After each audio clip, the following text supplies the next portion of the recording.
Hola y bienvenidos de nuevo a mi canal.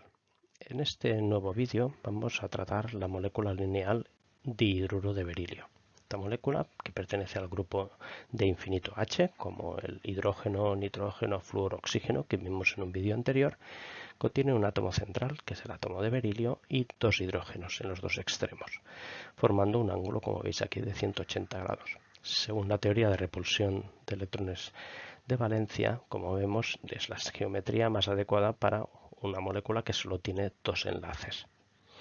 Ahora bien, esta molécula, cuando hemos de hacer su tratamiento mediante la teoría de orbitales moleculares y de la teoría de grupos que nos permite hallar aquellas combinaciones permitidas por simetría, recordar que lo que hacemos siempre es primero clasificar a qué simetría pertenecen los orbitales atómicos del átomo central, para pasar a continuación a determinar las combinaciones permitidas para los átomos que están en los extremos y llevar a cabo las combinaciones permitidas. Bien, en este caso, nuestra molécula, el hidruro de berilio, ¿vale?, como molécula lineal que pertenece al grupo puntual de infinito H, bien, como vemos, el átomo de berilio, como iba diciendo, está en el centro. Por lo tanto, aquí están localizados todos los elementos de simetría de dicho grupo puntual de infinito H.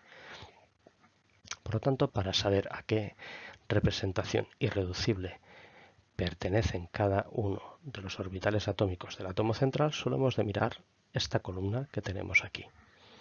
¿De acuerdo? Vamos a ver, empecemos. Los dos orbitales 1s y 2s del berilio son dos esferas centradas sobre, como vemos aquí, el centro del átomo de berilio.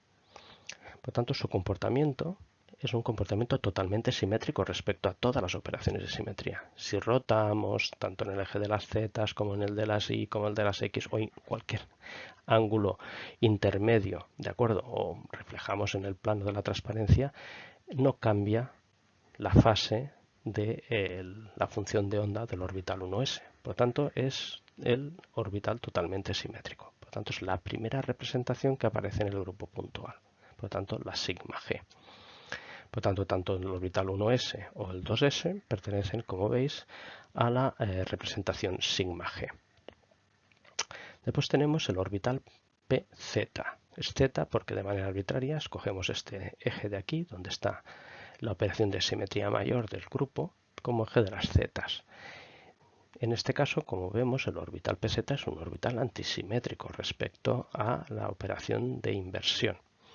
Pero a pesar de todo, también, como vemos, podemos determinar a qué representación irreducible pertenece si miramos dónde está la traslación a lo largo del eje de las zetas, ya que el comportamiento del orbital pz es idéntico al de la traslación del eje z.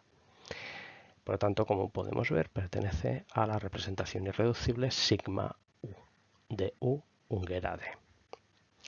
Bien, nos quedan dos orbitales, que ya podéis adivinar a qué tipo de representación van a pertenecer, ¿no? Bien, tenemos el orbital pi, perpendicular, como vemos, al otro orbital pz, ¿de acuerdo? Y en el plano, como vemos aquí, de la diapositiva. Y el orbital px, que es perpendicular al anterior, ¿vale?, a 90 grados. Estos dos orbitales están relacionados por simetría, ya que si giramos 90 grados alrededor de este eje, estos dos orbitales intercambian. Eso hace que en su tratamiento no pueda ser por separado, o sea, cada uno de estos orbitales no tiene una representación irreducible, sino que la suma de todos los dos orbitales están en su comportamiento definido por una representación degenerada de orden 2. ¿Cuál es? Bueno, pues lo tenemos que ver en esta columna donde están las palabras tx y ti. ¿De acuerdo? El comportamiento de estos dos orbitales es igual que las traslaciones en estos dos ejes, el x y y.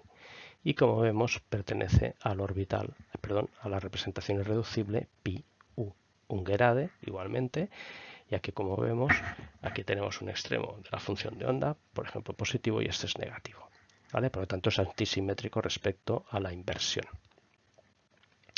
Bien, ya tenemos clasificados los átomos centrales. A continuación, recordar que la metodología es muy simple, hemos de buscar las combinaciones adecuadas de los dos átomos de hidrógeno. En este caso, como solo tienen orbitales 1s, el tratamiento es muy sencillo, ya que es idéntico al de la molécula de hidrógeno, que ya vimos en el vídeo anterior.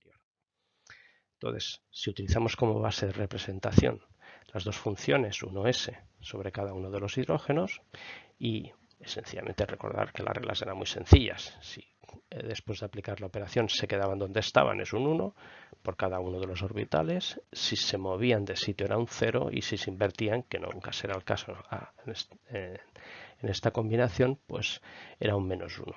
Bueno, esto nos daba, como vemos, esta representación reducible que al descomponerla, que lo hicimos si recordáis en el vídeo anterior, nos da las combinaciones sigma G y sigma U. Que bueno, que como son ahora ya orbitales moleculares, pasamos de letras mayúsculas a letras minúsculas, ¿vale? Por convenio. Bien, ahora ya sabemos a qué simetría pertenecen los orbitales atómicos del átomo de berilio y a qué simetría pertenecen las dos únicas combinaciones de los átomos de hidrógeno, de esos orbitales 1s. Por lo tanto, ya podemos pasar a ver cuáles son las combinaciones permitidas por simetría.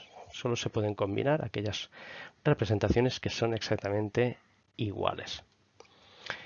Bien, antes de ello, pues recordar que la combinación totalmente enlazante, por si lo habíais olvidado, corresponde a la suma de las dos funciones de onda, del 1SA y el 1SB, y la sigma Ungerade corresponde a la resta, ¿vale? Esta función de onda positiva y esta función de onda negativa. Bien, aquí tenemos la molécula de hidruro de berilio, ¿de acuerdo? Entonces, empecemos por colocar el orbital S en el centro, ¿de acuerdo? Bien, este tiene simetría sigma G. Solo se puede combinar con aquella combinación de orbitales hidrogenoides de la misma simetría. Y esto se corresponde con la suma de los dos orbitales, tal como lo dibujo aquí.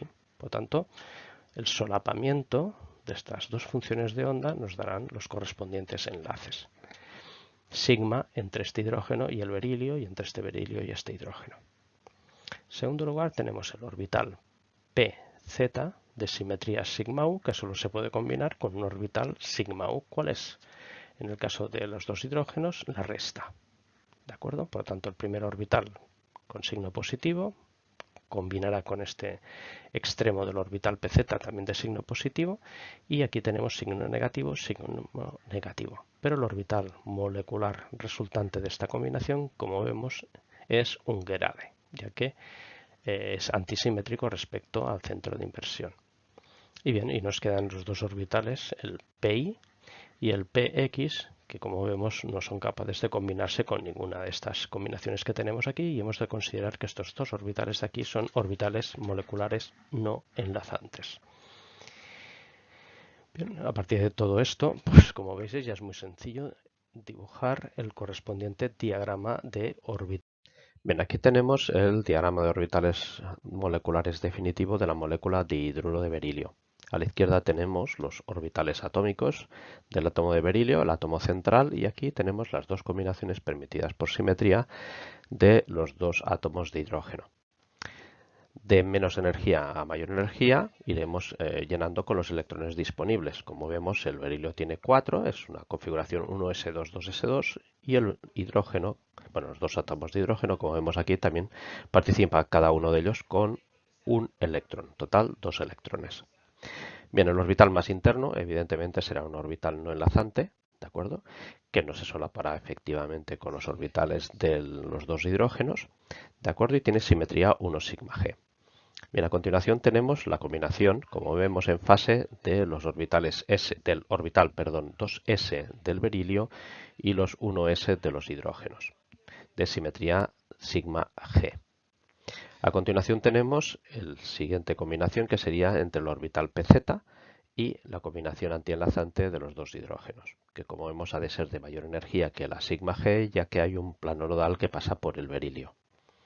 Los orbitales Px y Pi evidentemente no forman ningún enlace, son orbitales no enlazantes, ya que su simetría no coincide con ninguna de las simetrías de las combinaciones de los dos hidrógenos.